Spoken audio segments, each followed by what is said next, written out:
Hello, today we're going to talk about some really important things. We have rioting going on all over the states. We have police killing blacks, police killing whites. There's a lot of misunderstandings about what's going on. And what I mean by that is the racism and the violence are tools of our oppressors. Okay? They are not the cause. They are the tools.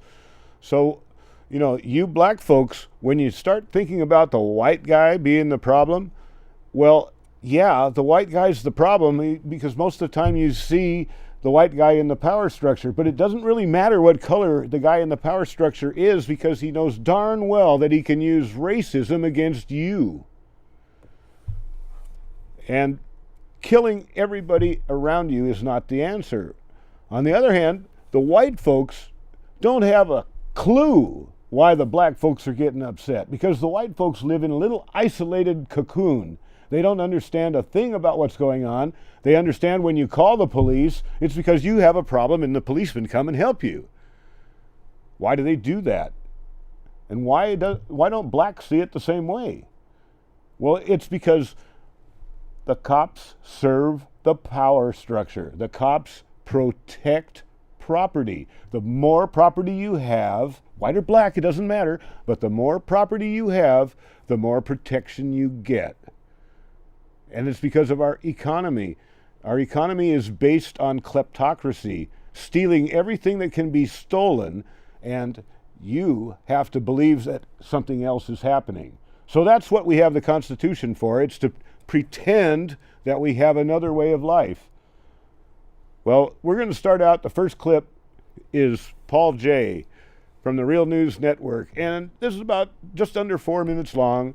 And he'll kind of lay out exactly why the police violence is not necessarily because of racist cops.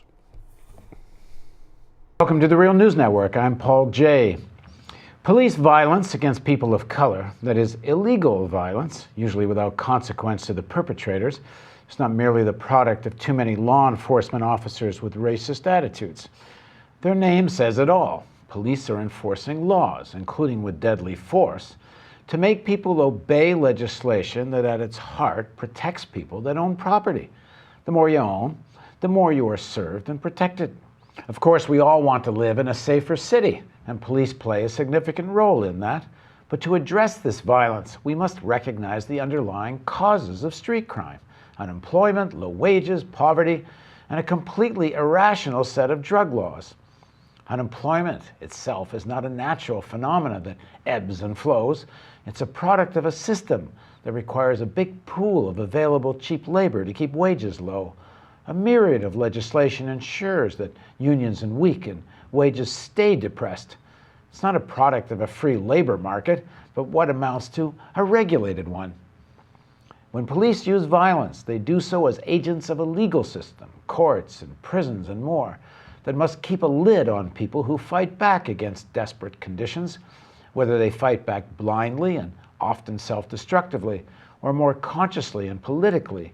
The elites have passed laws that keep people in their place. Of course, the place for those in the elites, that is the top 20%, is to own 85% of America's wealth. On a global scale, the top 1% of the population owns 50% of the world's wealth. In the US, the wealthiest 1% captured 95% of post-financial crisis growth since 2009, while the bottom 90% became poor. Laws are designed to make sure this inequality takes place and make sure it stays this way. The police enforce these laws.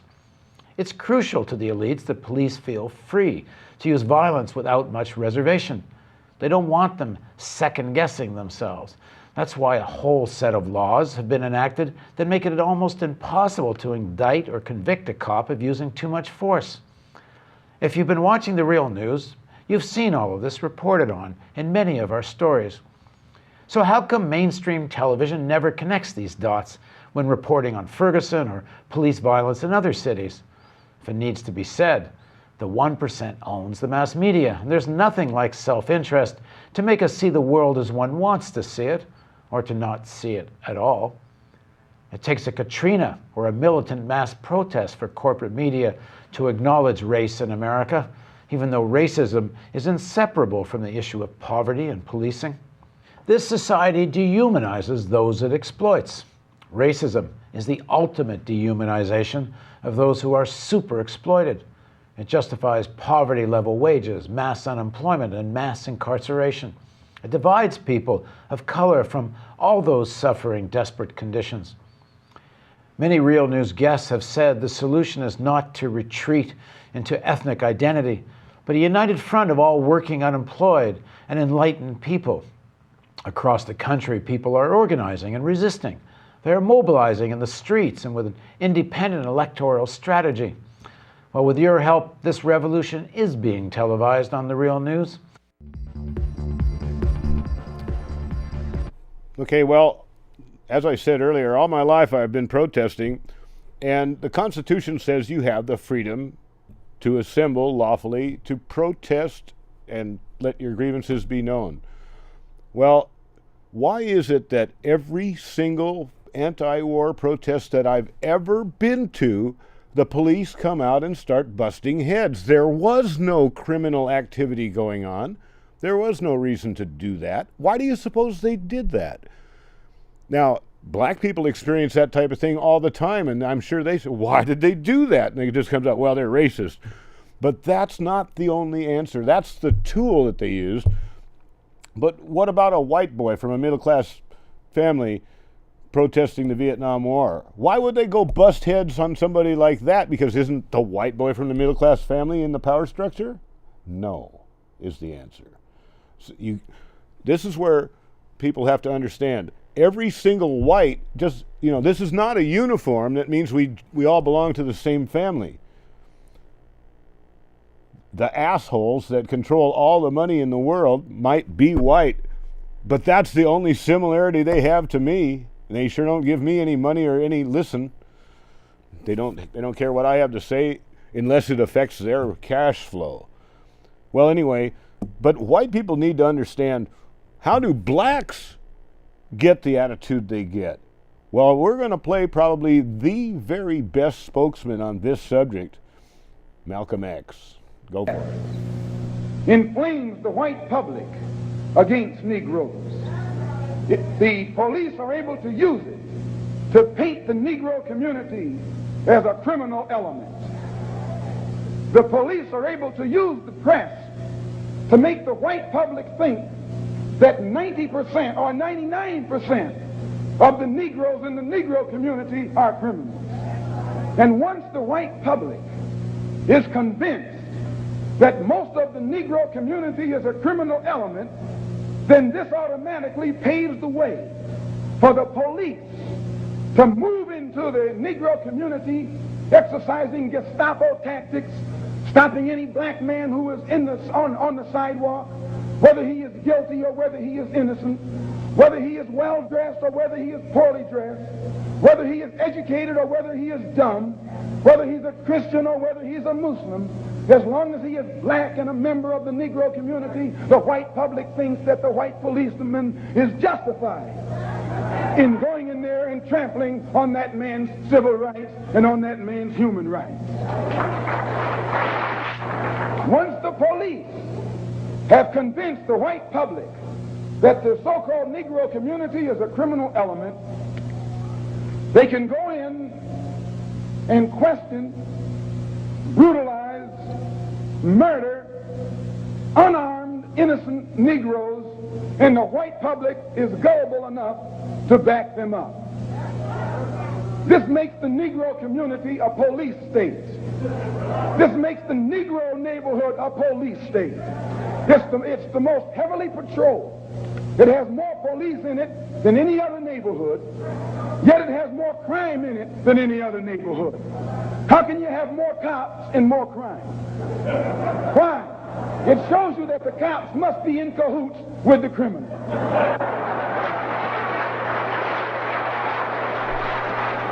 Okay, now, that last line, the cops must be in cahoots with the criminals. Oftentimes that's the case. We know right here in Portland, Oregon, that the cops went around shooting up places back in the early 80s and late 70s to blame it on the Crips and the Bloods. Lots of times that type of thing happens all over the world. It's common corruption. But now Malcolm X preached the white man was a devil and so on for quite a while, but then he made his Hajj, his pilgrimage to Mecca that each Muslim must do once in his lifetime. And during that trip, and by the way, you can get this from a really good book. I recommend that every Muslim should read it, certainly, and every white person should read it. I think just every person should read it. The reason I emphasize every Muslim is right here at Portland Community Media, there are Muslim groups that have a TV show that don't seem to understand what Malcolm X has to say. And here's a little white boy telling him that they just don't get it. They don't understand Malcolm X. Now that might piss him off, but listen, when Malcolm X went on that Hajj, he encountered white, blonde-haired, blue-eyed Muslims from the Scandinavian countries. And he found out that they were every bit as Muslim as he was. And he had his epiphany. He realized it isn't about race. It was about class.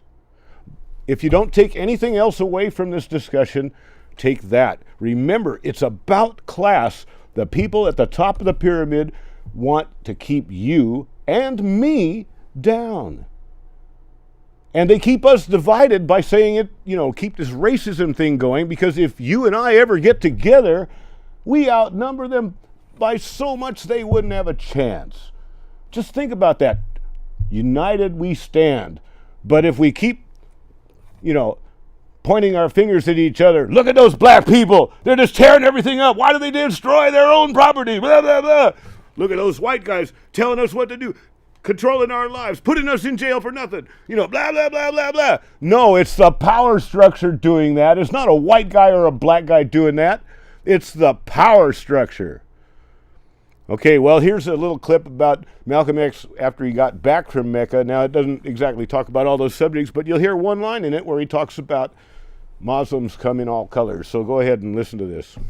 Malcolm X.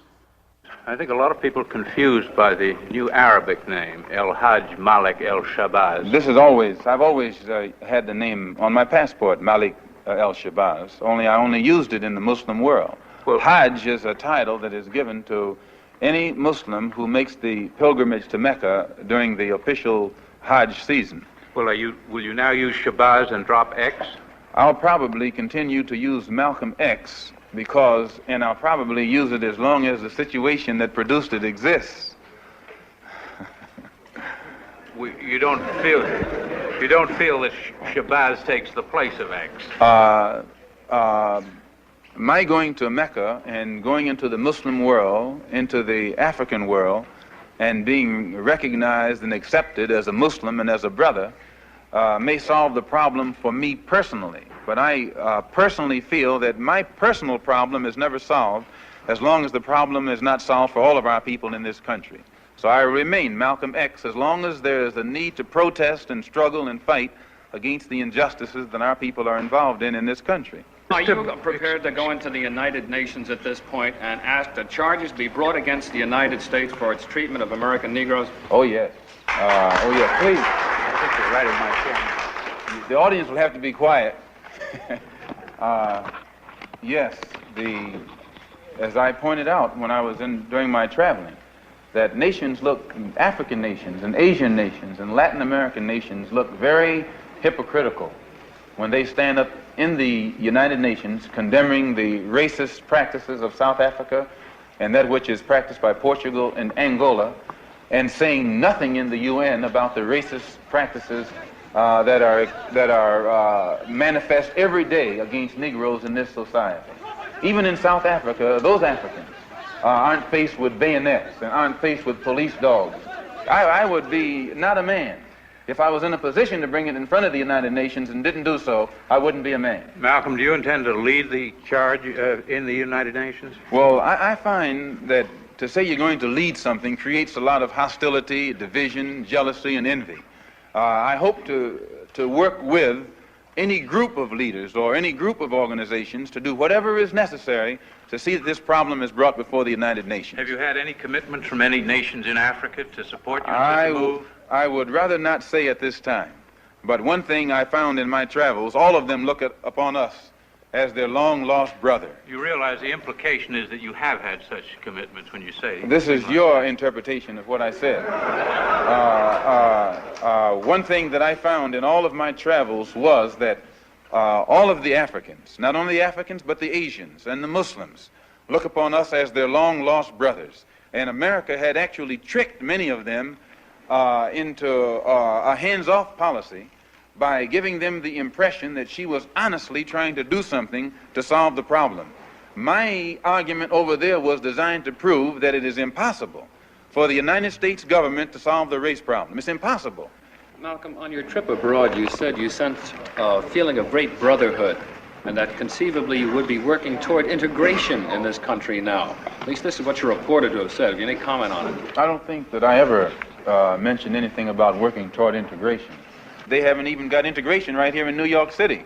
You have worse integration problems in the North than they have in the South. So if it doesn't work if you can't bring about integration in New York City as international, cosmopolitan, up-to-date as it's supposed to be, you will never get integration anywhere else in the country. Are you prepared to work with some of the leaders of the other civil rights organizations? Certainly, certainly. We will work with any groups, organizations, or leaders in any way, as long as it's genuinely designed to get results. Does your new beard have any religious significance?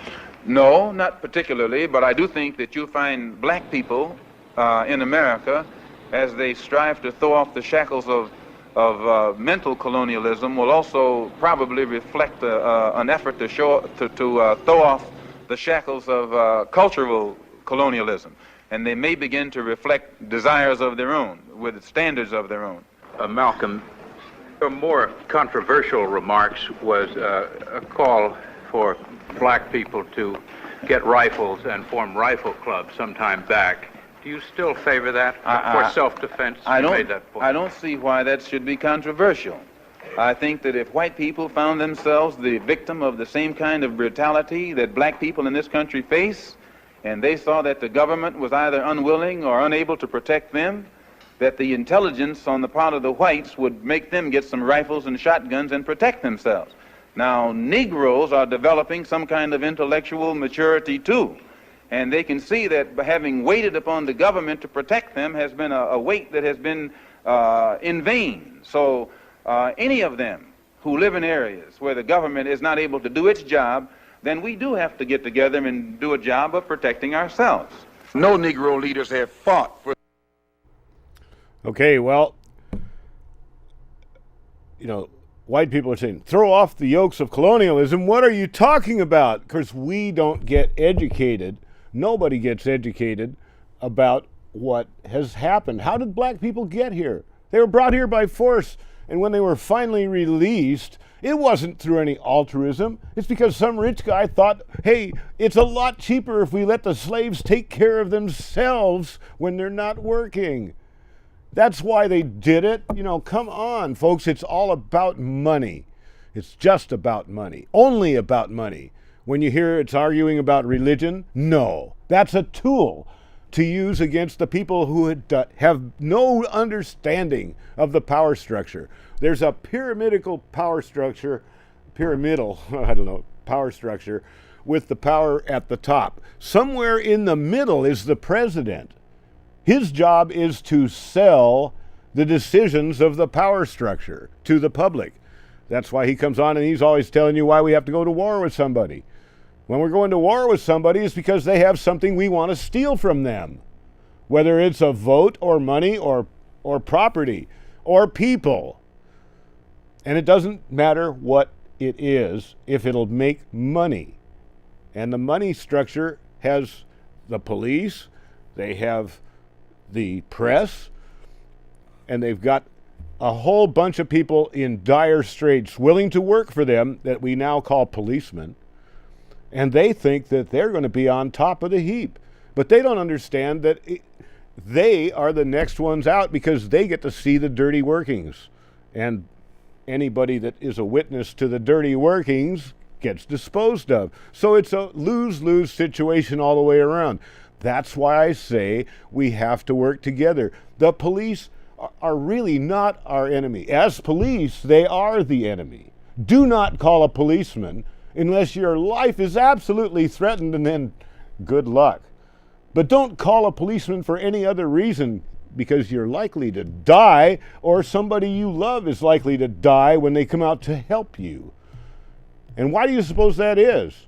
It's not because they're rogue cops. It's not because they're racist. It's not because they're somehow psycho. Well, they might be psycho. It's because that's what they're hired to do, to put fear and terror into the people who are being downtrodden so that they don't dare rise up. So are you afraid? Are you really afraid? Well, listen to what the government's been doing. You know, we talked about black people with guns. What's wrong with that? You know, you'd protect yourself too. The point is, the Black Panthers did that. And now we have a new group calling themselves the Black Panthers, but it's a government-sponsored group that are going around causing violence just for the sake of violence under the name of the Black Panthers, and they're liars.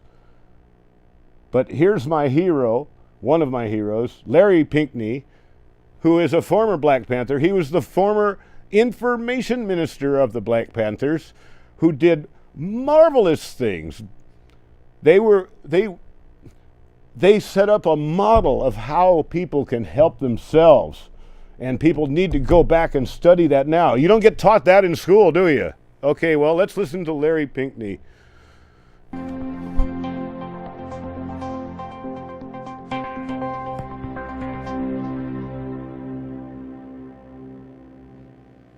Welcome, friends. James Corbett here, CorbettReport.com. Today is the 16th of December, 2014. Hard to believe it is almost the new year once again. And hard to believe it's been so long since we've talked to our current guest. It's been at least a year and a half or something like that by this point. Far, far too long. Of course, I'm referring to Larry Pinckney, a veteran of the original Black Panther Party, and someone whose biography is just too lengthy in terms of his activism and his struggle and his lengthy record of resistance to the status quo and the powers that be to do justice to in a little introduction like this. So I'll bring him up and let him introduce himself. Larry Pinckney, thank you so much for coming back on the program.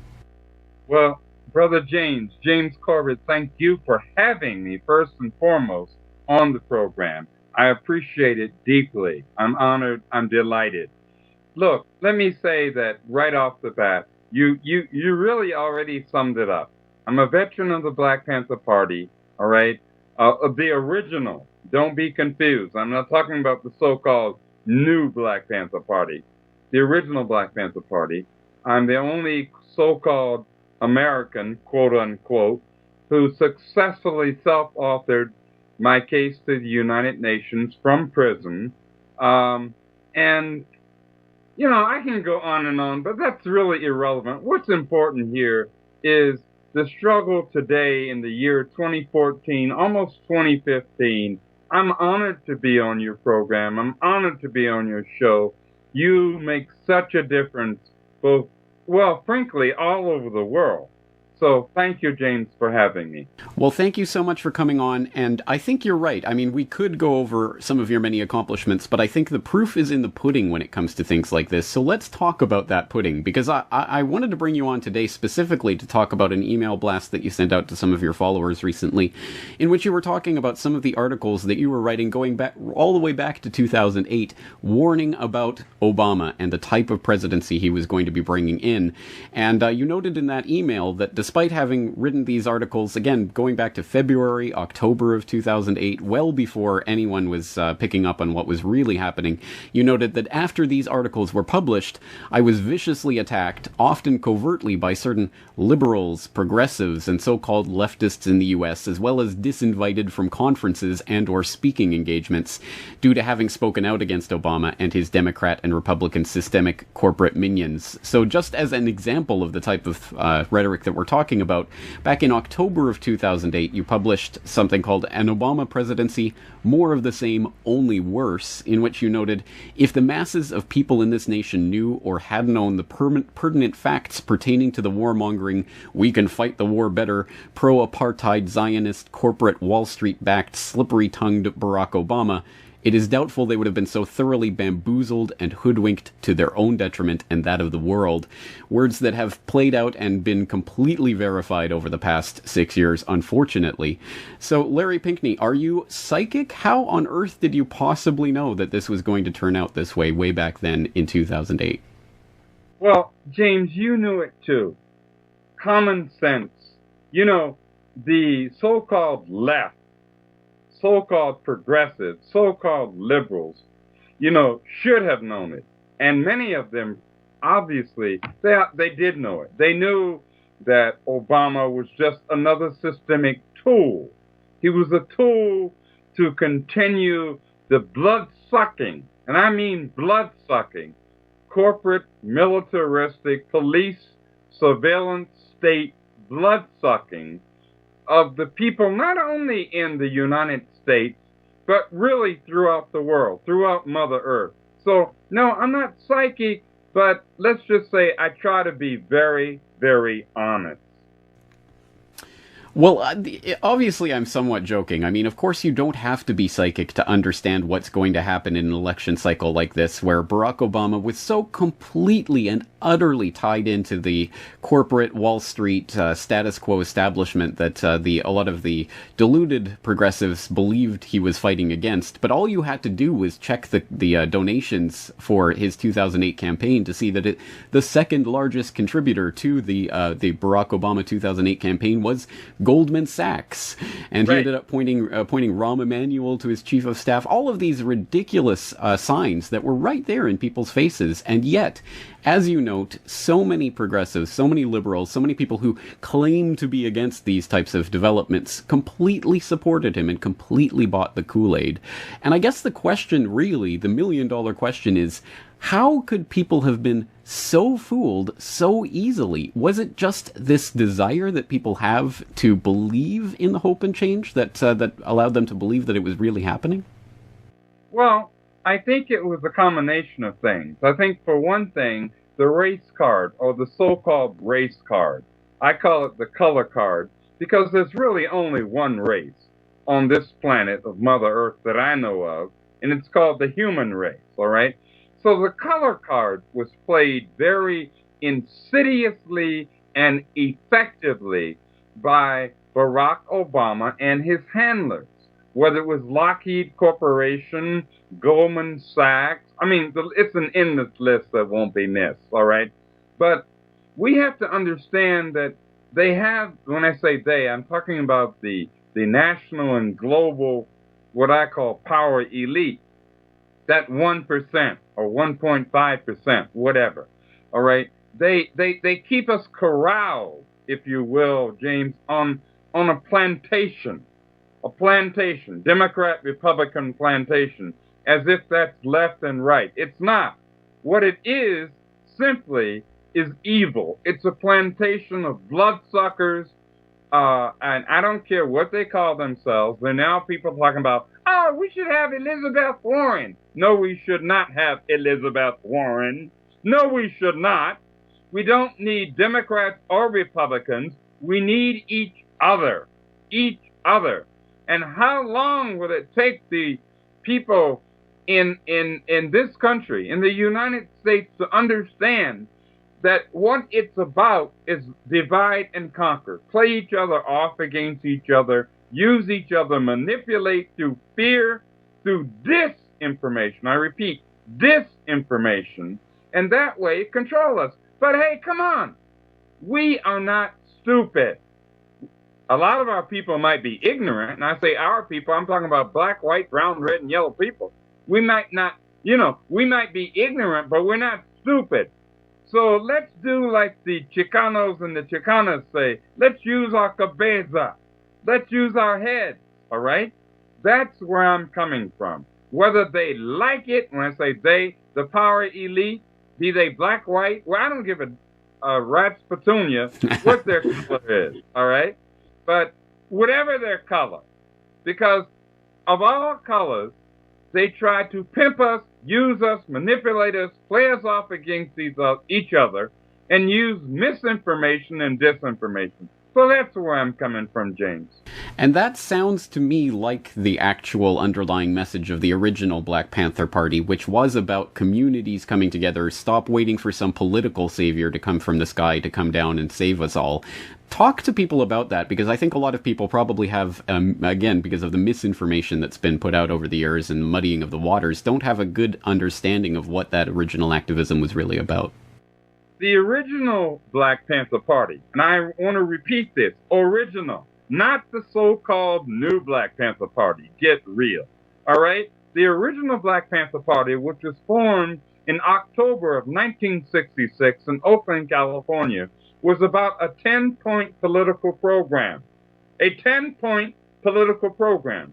What we want, what we believe, all right? And this was a program that was based upon the needs of and aspirations of everyday ordinary people.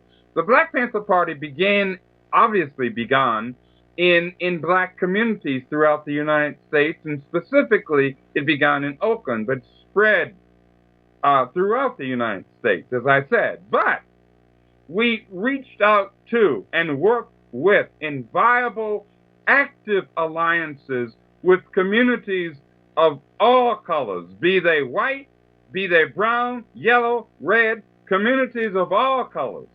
But of course, our message was empower yourselves.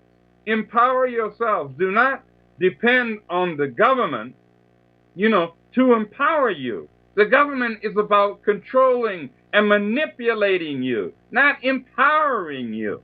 So, of course, we became, with the FBI and J. Edgar Hoover and friends, we became the #1 so-called internal threat to the United States. Why? Because we believed in the U.S. Constitution and the preamble to the Declaration of Independence of the United States. So, the fact of the matter is that beyond the United States, way beyond the United States, I always talk about Mother Earth. Mother Earth is what this is about. Whether it's Japan, China, Britain, France, Germany, whether anywhere on this planet, whether it's Nairobi, Kenya, or whether it's Lusaka, Zambia. In Africa, the bottom line is it's an everyday, ordinary black, white, brown, red, and yellow people struggle. This is what it's about, and that is why the national and global elite fear us. I couldn't agree more. This is a struggle about we, the people of the human race, against that small oligarchical elite that want to puppeteer us from the top, and that takes place in every country of the planet, all around the globe. So it is a struggle that we all share. I couldn't agree more with that, and it seems self-evident. That seems to be the message of so many of these people who claim to be on the side of the people, but who time and time again end up siding with the power establishment and getting in line whenever there's an election. And let's get into this issue. I don't think we should avoid naming names, because I think it is important to look at some of these people and the things that they've advocated. And in your email, you said, where were the Chris Hedges, Medea Benjamins, Ray McGoverns, Cornel Wests, Bill Fletchers, and Amy Goodmans, etc., back in 2008, when their voices, warnings, and or writings to emphatically sound the alarm might have really made a difference? And that really is the question. I think the proof, again, is in the pudding. And when we see people like this getting in line and supporting the Democrat establishment party candidates at key election times, that to me is a pretty big sign that these people are ultimately not on the side of we the people, but on the side of the establishment. Of course. And James, here we go again. These misleaders, they're not leaders. Let's understand what they really are. They are misleaders, all right? They are people whose vested interest is maintaining the status quo. I don't care what they say. The proof of the pudding is in the taste. And we've had the taste, and it's a nasty taste. Time and time and time and time again.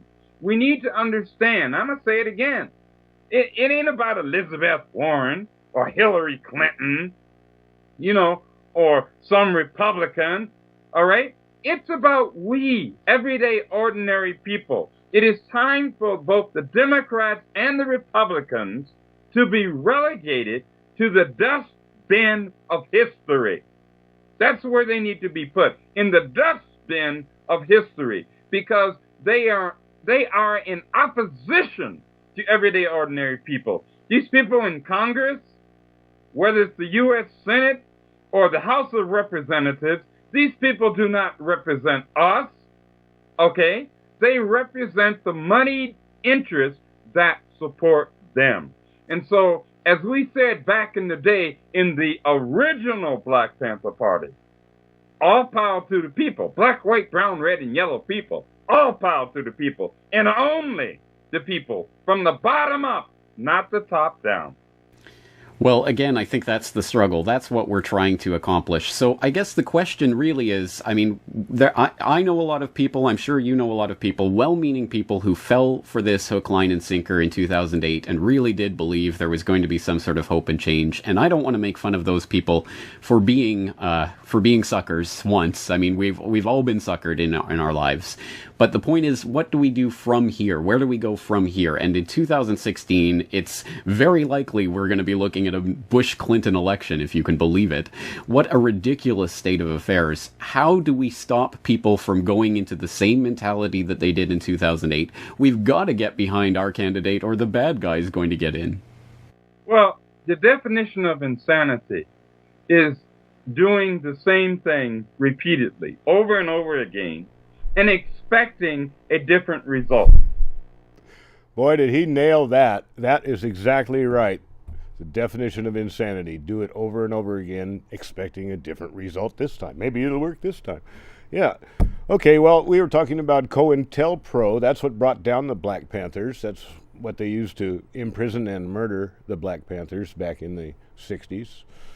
And that's counterintelligence program. Well, they're still doing that today, and as you see, the elites are running very, very scared. They've been abusing their roles in, following the corporate orders, and it's been going on without any sort of cessation now for so long that even the stupid white people are beginning to figure it out too.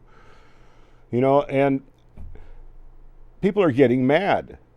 The police and the power structure are beginning to see that. So they're digging bunkers. The rich people are moving out of the United States to islands all over the world, and they're running scared. They don't, if they spent just a fraction of the money that they're spending to hide and protect themselves to better the economy and make the world a better place, that's what it would be, a better place. So anyway, and if there are still some people out there who don't understand how it's going, here's a video that the ACLU just put out with subliminal programming to get you ready for martial law. The martial law that everybody says we're stupid to believe is coming. So watch this. This is James Corbett. Because I want to get to this fascinating story. It's that subliminal PSA from AARP. There was a new ad from AARP, the American Association of Retired Persons. It was a commercial showing a public service announcement. And if you paid close attention, and this is, of course, because there's millions of people out there analyzing propaganda, and that's how we learn about these things, open source style, you hear something in the background. There's a woman in the video, she's watching the news, and she gets up to go check on her daughter in another room. And in the background, you can hear a news report talk about riots nationwide and a declaration of martial law by government emergency services.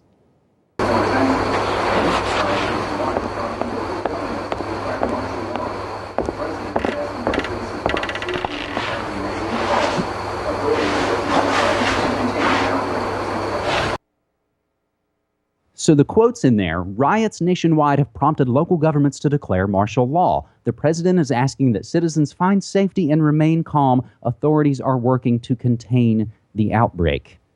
Now, James, this story was already gaining attention because any way you look at it, and I make media in the straight world on a small level, and you instantly know you had to make that up. That's not a natural report.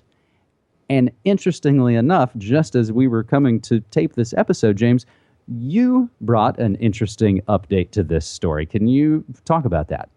Yes, well, I was just looking up this video on YouTube to see if I could find the original, and the AARP have just reposted this PSA, which I understand was originally from 2004.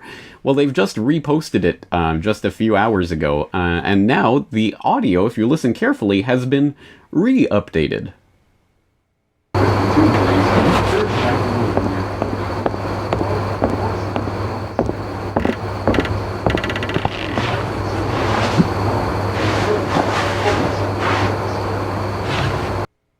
So now we see that actually they've replaced the audio with a weather report, and they have a little note under the video in the comment section to say that they didn't want the message of the video to be distracted by the audio in the background, which was apparently some pro bono PR company had used some stock background noise for this, some vintage noise, because they wanted to give an old-timey feel to this, or some ridiculous explanation like that, which doesn't make any sense. As you say, there's no way that something like that ends up in the background of this by accident. It has to be a piece of media that was deliberately inserted into the audio mix, which brings up, of course, the question of subliminals. That's it. So it's interesting, James, I think, to make the point that on this video, on the repost from AARP, they only give the reason as a reply to someone's comment. Someone named Bradley Strong says, "Hey, why the repost, AARP?" And they said, because, as you noted, the pro bono ad agency that created this video used a pre-existing fictional vintage audio file as background noise to invoke an earlier era. And James, you and I joked about, those vintage MP3 files that go back millennia, right? Yeah, those vintage martial law declaration MP3 files that are just everywhere online. I mean, you find them all over the place. Yeah, again, it's ridiculous. And it's so important that people understand how this works and that this was put together on purpose, because it is important to understand that there are things like this that we do not pick up on, generally speaking, 99 times out of 100. You have to strain to hear it, but subconsciously what is being taken in can be quite different. And people who are incredulous about such ideas can look at things like Darren Brown has an interesting special on controlling people through subliminals, and I've talked about some of his work before, like the Sirhan. Yeah, well, he goes through a few more examples of other subliminal programming that we've all experienced. And, it's just like in the movie theater, they flash a bag of popcorn, one frame of video on there. Well, anyway. Okay, so, you keep hearing people talk about, the martial law preparations and things like that. But, what sort of clues are there really? And who better to talk about that than Infowars.com? Here's David Knight talking. I think this is David Knight talking for Infowars.com.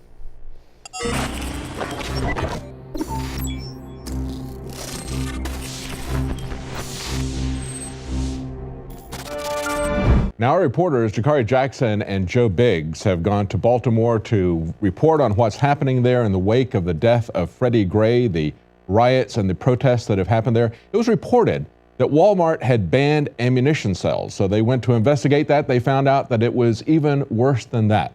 Walmart is banning even BB guns and knives. Here's that report. Jakari Jackson here for Infowars.com.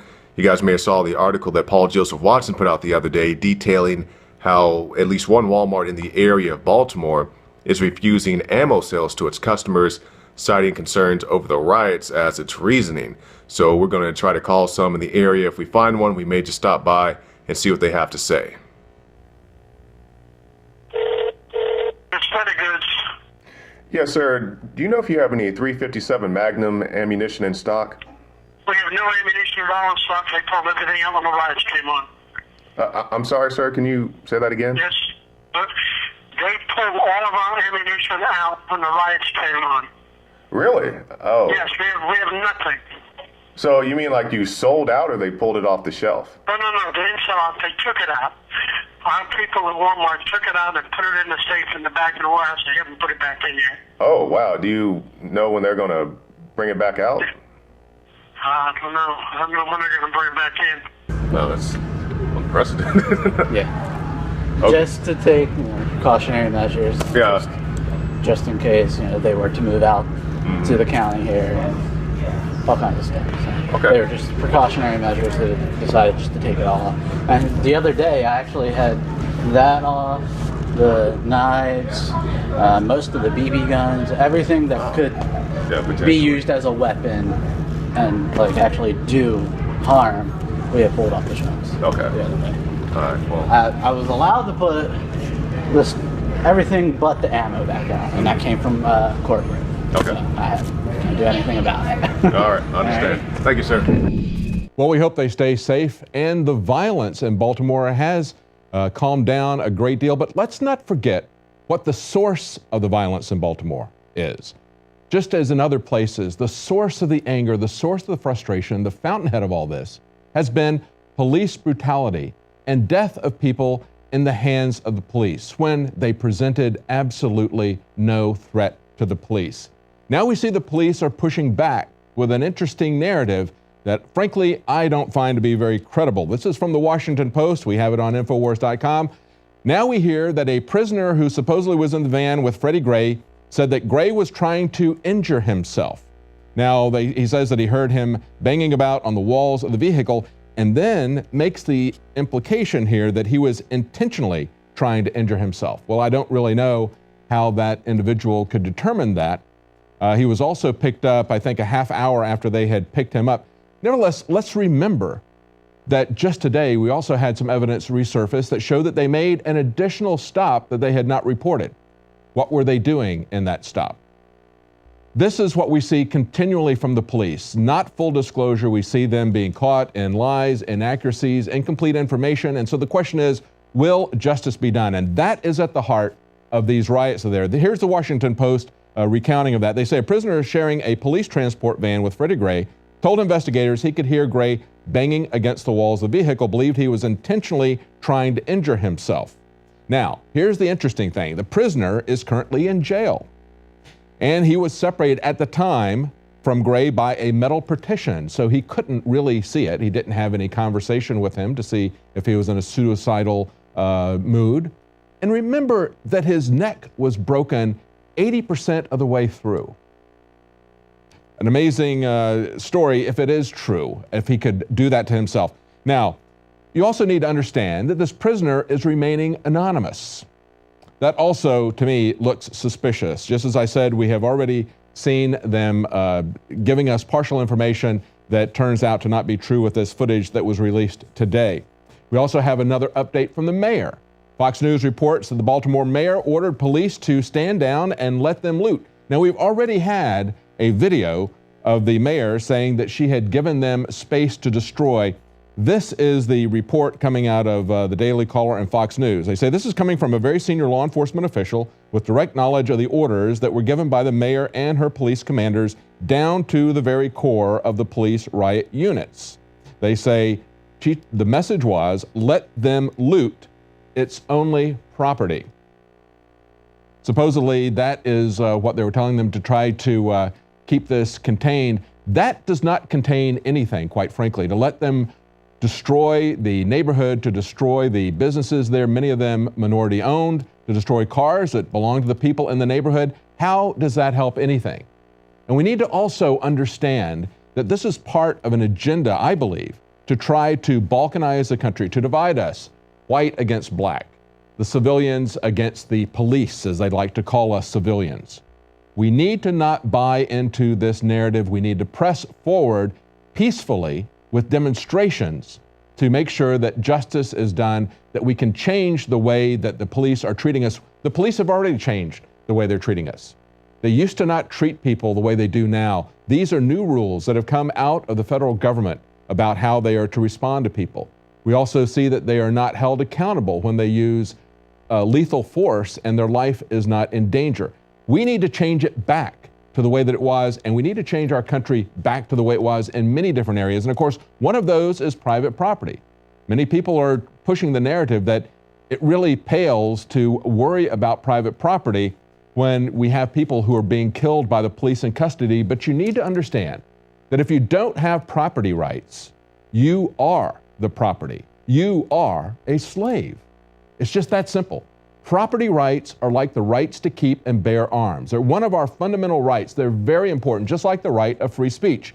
And to give you an update as to what's happening in defense of property rights in the Oregon mine, the Oregon gold mine, where they now have the Oath Keepers in a security mode against the BLM. If you remember, we reported that the BLM was going to have a deadline. It's nearly a week that this deadline has passed. They had told these people who had operated the mine for 150 years, they had to close it down, seal it up, fill up all the holes, and to remove all of their equipment and buildings by last Saturday. That's nearly a week ago. When they got that notification, they asked for legal clarification, and they were stonewalled by the BLM. At that point, they asked for Oath Keepers and other people, 3%ers, to set up a security operation, and that's what happened. It isn't a showdown at this point. Nevertheless, word has now come out by Locked and Loaded News, and I've also had some reports from some people we're in contact with. There are concerns that outside contractors are being brought in by the BLM. This report says on 29th of April, it was reported that the command center of Operation Gold Rush was under continual observation by unknown surveillance operatives, that the BLM had brought in armed security contractors. And of course, this is exactly what they did at the Bundy Ranch. They had observers there watching the entire week that we were there before the standoff eventually happened. And they had been pointing guns at people at the same time. They had actually, in that particular case, there had been some violent confrontations by the BLM.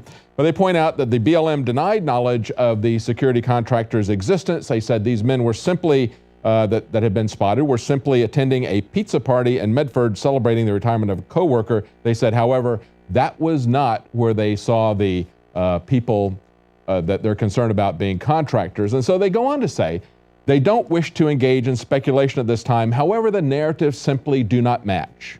And that brings us back to where we started at the beginning of the broadcast. When you lie to people, and we see this happening from the government, we saw it happen from Walmart. There's all kinds of speculation now about why Walmart is closing those stores, because we know it isn't the plumbing. They haven't applied for any plumbing permits. I don't believe that it has anything to do with Jade Helm. Nevertheless, and nobody here does.